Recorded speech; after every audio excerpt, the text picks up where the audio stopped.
നമ്മളെല്ലാവരും മീരാഭായിയുടെ കഥ കേട്ടിട്ടുണ്ട് അല്ലേ? ഒരിക്കൽ മീരാഭായി വൃന്ദാവനത്തിലൂടെ നടന്നു വരികയായിരുന്നു കേട്ടോ. കൃഷ്ണ കഥകൾ പാടി പാടി പാടിയിട്ടാണ് മീരാഭായി വൃന്ദാവനത്തിൽ മുഴുവൻ സഞ്ചരിക്കുന്നത്. വൃന്ദാവനത്തിൽ സഞ്ചരിക്കുന്ന മീരാഭായിക്ക് അവിടെ കണ്ട ഒരു ക്ഷേത്രത്തിൽ കയറി ദർശനം നടത്തണം എന്ന് ആഗ്രഹം തോന്നി.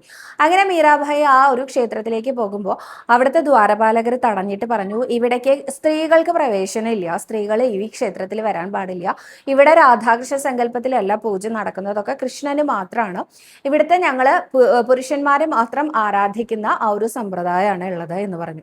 അപ്പൊ മീരാഭായി പറഞ്ഞു, അതെന്താ അങ്ങനെ? ഇവിടെ അകത്ത് കൃഷ്ണൻ തന്നെയല്ലേ പൂജ ചെയ്യപ്പെടുന്ന ആ മൂർത്തി, എനിക്ക് അദ്ദേഹത്തിനെ കാണാതെ പോവാൻ പറ്റില്ല, ഞാൻ കൃഷ്ണനെ കാണട്ടെ എന്ന് പറഞ്ഞു. അത് പറഞ്ഞ സമയത്ത് പറഞ്ഞു, പറ്റില്ല, ഇവിടെ നിൽക്കണ്ട, വേഗം പോയിക്കോളൂ, ഇവിടുത്തെ പ്രധാന പൂജാരി നിത്യബ്രഹ്മചാരിയാണ്, അപ്പൊ അദ്ദേഹത്തിന് അങ്ങനെ സ്ത്രീകളെ കാണുന്നതൊക്കെ നിഷിദ്ധാണ്, അപ്പൊ അദ്ദേഹത്തിന് ദേഷ്യം വരും, നിങ്ങൾ ഇവിടെ നിൽക്കരുത്, വേഗം പോകൂ എന്ന് പറഞ്ഞു.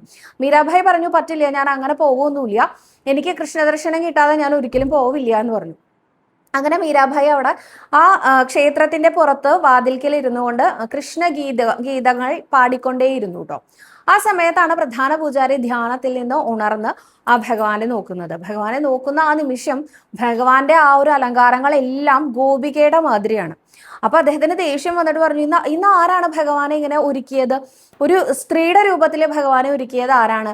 ഭഗവാൻ ശ്രീകൃഷ്ണനെ കൃഷ്ണനായിട്ടല്ലേ ഒരുക്കേണ്ടത്, എന്താണ് ഇങ്ങനെ ഗോപികയായിട്ട് ഒരുക്കിയിരിക്കുന്നത് എന്നൊക്കെ ചോദിച്ചുകൊണ്ട് അദ്ദേഹം വളരെയധികം അശാന്തനോടായിട്ട് പെരുമാറാൻ തുടങ്ങി. ആ സമയത്ത് അദ്ദേഹത്തിനോട് പറഞ്ഞു, ഞങ്ങൾ ആരുമല്ല ഇങ്ങനെ ഒരുക്കിയത്, ഞങ്ങൾക്ക് മനസ്സിലായില്ലേ ഇതെങ്ങനെ ഇങ്ങനെ അലങ്കാരങ്ങൾ മാറിപ്പോയത് എന്ന്.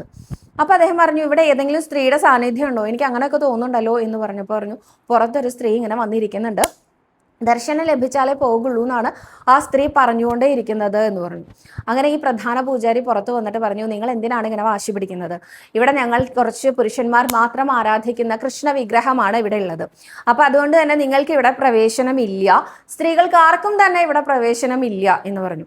ആ നിമിഷം മീരാഭായി പറഞ്ഞു, ഞാൻ മാത്രമല്ല, എല്ലാവരും സ്ത്രീകളാണ്, പുരുഷൻ എന്ന് പറയുന്നത് പുരുഷോത്തമനായിട്ടുള്ള ശ്രീകൃഷ്ണ ഭഗവാൻ മാത്രമാണ് പുരുഷൻ, ബാക്കി എല്ലാവരും ഗോപികമാരാണ് എന്ന് പറഞ്ഞു.